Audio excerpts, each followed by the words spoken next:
Mr. Anderson, seconded by Mr. Nader. By Mr. Nader, moves that Bill C-418, an act to amend the Criminal Code, Medical Assistance in Dying, be now read a second time and referred to the Standing Committee on Justice and Human Rights. Debate. The honourable member for Cypress Hills, Grassland. Thank you, Madam Speaker. And first thing I would like to do is I want to thank there's so many people across Canada who have shown up to work on this bill. It's caught on across the country. It's obvious. It's restored my faith actually in the good judgment of Canadians, and hopefully we'll see that same good sense shown in the House here, and we can have some restored faith here as well. I'm here today to speak of C-418, which is the Protection of Freedom of Conscience Act. And again, I guess I need to point out how I'm surprised at the way that this has caught on and caught the attention of the Canadian public. We should thank many Canadians and groups for whom this is an important issue for their work on publicizing and advancing conscience rights in Canada. And to begin to understand C-18, Madam Speaker, we need to back up a little bit. The Charter of Rights and Freedoms has a number of sections in it. Section 1, of course, guarantees our rights and freedoms, but immediately following that is Section 2, which immediately declares the most fundamental freedoms, most fundamental rights, and that begins with freedom of conscience and religion. In 2015, Madam Chair, the Carter decision in the Supreme Court said that although Section 7 of the Charter provides for the right to die, it also explicitly said that no one is required to participate or to be part of it. And then we come, Madam Speaker, to C-418, the government's assisted suicide bill. It's a bill that attracted much attention and controversy and laid out the groundwork for the first round of assisted suicide legislation in Canada. And whether you call it euthanasia, medically assisted dying, or assisted suicide, it's all different names for the same things. Medical practitioners were divided on the issue of participating in ending the lives of Canadians. Now, whether we've supported C-14 or not, it was clear that many within the medical community were very concerned. They did not and still do not want to participate in this activity. When C-14 was passed, it included Clause 9, which did say, for greater certainty, nothing in this section compels an individual to provide or assist in providing medical assistance in dying. But, Madam Chair, that was not adequate because it did not lay out an offence, there was no framework for it, and there was no penalty in C-14 if someone violated that. And so it ended up being nothing more than a statement in C-14. And while the Liberal talking points have repeated this, and they also claim that everyone has freedom of conscience and religion under Section 2 of the Charter, this is not the reality that medical personnel are facing across Canada today. In spite of the fact that on the surface the Charter, Carter, and C-14 supposedly agree, the reality is that physicians and medical personnel are being pressured to participate in this country in something with which they fundamentally disagree, and there is no protection provided to them. Madam Speaker, conscience forms the basis of medical professionals' motivation to pursue their particular field. Doctors practice every day with the knowledge that it's their conscience that motivates them to test the limits of their knowledge and skill. They know that patients' care will suffer if they are deprived of the ability to live with integrity and to follow their conscience. They know the importance of these beliefs to themselves and their patients better than anyone else. For a great many Canadian doctors, the core of their conscience prohibits their participation in taking a life. Indeed, many doctors remain devoted to the black and white of the ancient Hippocratic Oath, a pledge which prohibits the administration of a poison to anyone. Through the availability of assisted suicide on demand across Canada, threats to conscience are no longer confined to the theoretical or to the rhetoric of the courtrooms. They are increasingly present in the examination room as well. And that's why I believe it is time to take action in defense of conscience rights that have stood the test of time for generations. So Bill C-418 seeks to amend the Criminal Code to do two things: to make it an offence to intimidate a medical practitioner or a nurse practitioner, a pharmacist, or any other healthcare professional for the purpose of compelling them to take part directly or indirectly in the provision of physician-assisted suicide. Madam Speaker, a second provision makes it an offence to dismiss from employment or to refuse to employ a medical practitioner, nurse practitioner, pharmacist, or any other healthcare professional for the reason only that they refuse to take part directly or indirectly in the provision of physician-assisted suicide. So my bill would provide the teeth that C14 acutely lacks. The Liberals' attempt to provide protection for doctors consisted solely of a rudimentary clause which stated, as I said earlier, nothing compels someone to provide or assist. However, the provision lacked teeth needed for its effective enforcement, as evidenced by the ongoing pressure that's being exerted on physicians, particularly by their regulating bodies. I guess the question is, are these protections really necessary? And I would say, you bet they are. Throughout the legislative process, I've spoken to doctors who feel overt pressure to leave family medicine because of their conscientious beliefs. I've heard of palliative care doctors in Ontario who have stopped practicing altogether. Nurses feel increasingly bullied, choosing to shift their focus or retire early. And I've had personal conversations with people who work in old folks' homes explaining that they do not want to participate in this, but they are increasingly feeling pressured to do so. The pressure on these professionals exists, and they are looking for relief. Now, what is more, regional associations such as the Ontario College of Physicians and Surgeons have introduced regulations compelling conscientiously objecting physicians to participate by providing what they call effective referrals for physician-assisted suicide. A recent court decision has upheld this directive, contravening the assurances that were given or provided in Carter versus Canada and creating an even more urgent need among physicians for protection. And this in spite of the fact that in this situation in Ontario, I'm told the majority of physicians support an allowance for conscientious objections, but the college has not taken that position.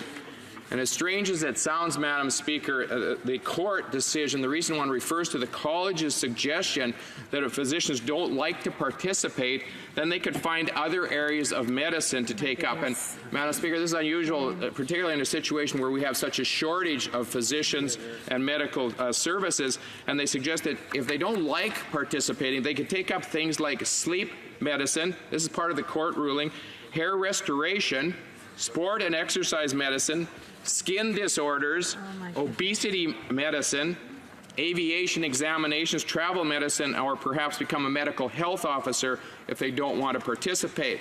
And for many of us across this country, particularly those of us in rural areas, we know that there is an increasing lack of physicians in an increasingly challenged medical system, and I find it increasingly or very passing strange that the college would be the one suggesting such a thing for its physicians. The answer from them does not have to be do it, find someone else to do it, or get out of medicine. Medical resources and personnel are scarce. Why would you try to force people into doing what they believe to be wrong? In the example of Manitoba, the province of Manitoba and their conscientious objection legislation shows there does not need to be compulsion in the medical system when it comes to this issue. My bill does not address the social acceptability of euthanasia and assisted suicide. That's not the point of it. Protecting physicians' conscience rights is not at all a physicians versus patient scenario. By protecting physicians' conscience rights, patients' rights are enhanced. C418 is about protecting the fundamental freedom of conscience and religion guaranteed to all Canadians in the Charter of Rights and Freedoms. Parliamentarians from all parties cannot ignore the groundswell of support for this bill. It is received that from average Canadians who believe it's time to stand up for doctors and healthcare providers who are not willing to leave their core ethics behind when they're at a patient's bedside. This is not theoretical. I've had photos sent to me of the revolving TV screens that we see in hospital wards and pictures of what seems to be a physician's hand gently resting on the arm of a senior citizen, touting assisted suicide as a medical service, quote, whereby physicians or nurse practitioners help patients fulfill their wish to end their suffering, and a phone number is provided. This makes no mention, interestingly, of palliative care. It makes no mention of other ways to reduce pain and suffering. It makes no mention of access to counseling. So with governments, the courts, and healthcare facilities promoting access to MAID as a right, should not those who object be allowed to have that fundamental freedom of conscience that is so important? I just want to close, Madam Speaker, with a quote from, it's called The Importance of Conscience Rights by the CRFI. And they write, the outcomes of the current controversies that engage freedom of conscience will not only signal the extent to which Canadians can conscientiously participate in public life, in other words, whether they can live in alignment with who they are and what they stand for in matters of morality, these outcomes will also speak volumes about who we are and what we stand for as a society. Suppressing beliefs with which we disagree or that we find offensive in the name of tolerance and liberalism is a contradiction in terms. The fact the state has deemed something legal does not remove a person's freedom to express her moral opposition to it. This freedom is not absolute, but its roots, which are integrity, identity, and dignity, are necessary for human flourishing. These roots must therefore be top of mind whenever limitations on freedom of conscience are proposed. We believe that governments should only limit this human right if there is a compelling justification. Questions and comments? The Honourable Parliamentary questions and comments? The Honourable Member for Coast of Bay Central Notre Dame. Yes, thank you. I just have a couple questions for clarification from my colleague. I'll try to make this short because I know others want to weigh in on this as well. I was wondering what the opinion, if he'd done his research about the Canadian Medical Association, and want to get their opinion of it. I know he mentioned the College of Physicians. I find that somewhat alarming, their response on that. But I want to, with the CMA itself, how do they feel? And also for a remedy for people who feel that they are, I guess, ruled against in their profession when they feel that they have conscientiously objected to something that's important to them. Grasslands. Well, I can tell my colleague opposite, the OMA, as far as I know, has come out and with in favor of protecting the conscience protection rights for the doctors that are part of their association. So the college and the OMA are not on the same page on this one. The college in Ontario has brought in a much stricter set of guidelines, if you want to call it, than virtually anywhere else across Canada. Manitoba has brought in a conscientious objection law which would allow physicians to opt out of this and make it much simpler for them to do that. In Ontario, the requirement is that they must effectively refer, is what the words are that they use. So many people feel that they just don't want to participate at that level. And there, in this day and age of electronics, there are many other ways that people can access the information. A number of other suggestions out there about how that might be done. But the point of this bill is, first of all, to protect that, to give that conscious protection that people need if they want to be able to continue to do their work. Comments? The Honourable Member for Victoria. Substantial agreement with the thrust of the question from the member for Coast of Bays Notre Dame. The Ontario Court of Appeal dealt with this question, at least insofar as they said in a dispute between a patient and a physician, quote, the interests of patients come first and the physicians have a duty not to abandon their patients, close quote. Can the member square his initiative with that requirement in law?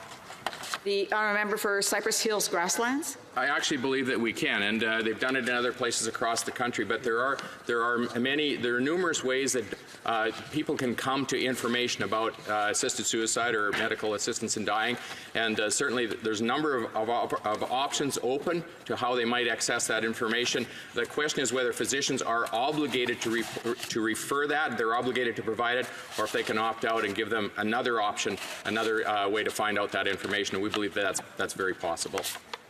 And comments? Questions et commentaires. The Honourable Member for Perth Wellington.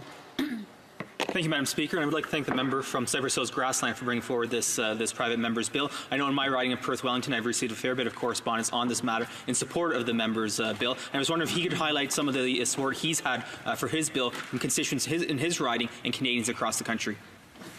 The Honourable Member for Cypress Hills Grasslands. It's been surprising to me, actually, the interest in this bill. There are some bills that really catch people's imagination across the country. There's other ones that we really have to work hard to try to get people to pay attention to. And it's been surprising to me how people have taken this on.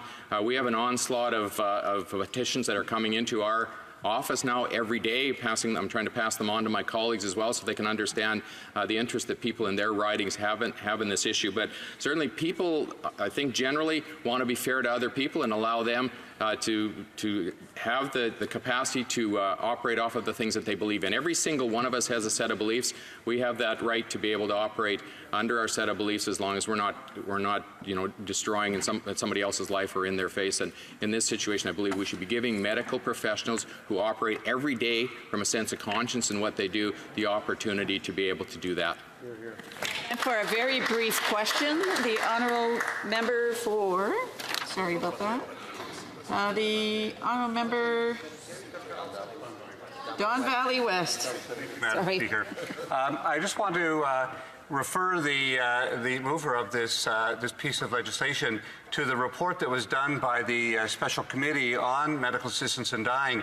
There was a strong concern in that report that indeed we do honor conscientious objection of medical practitioners, at the same time respecting the right of patients to get absolute medical attention.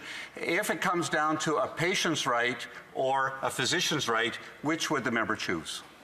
Answer from the member for Cypress Hills Grasslands. Well, Madam Speaker, as I mentioned a little bit earlier, there are a number of options for people to find the information that they need. There are many doctors and facilities that will provide this service if they want it, but there are other doctors or medical personnel who do not feel that assisting in someone's premature death is actually a part of the mandate of what they've been called to as physicians or as medical personnel. So I think to answer the member opposite, there are enough choices out there that people can have them, that we can allow those who disagree with this procedure to have their freedom of conscience and to be able to live their professional lives in that fashion.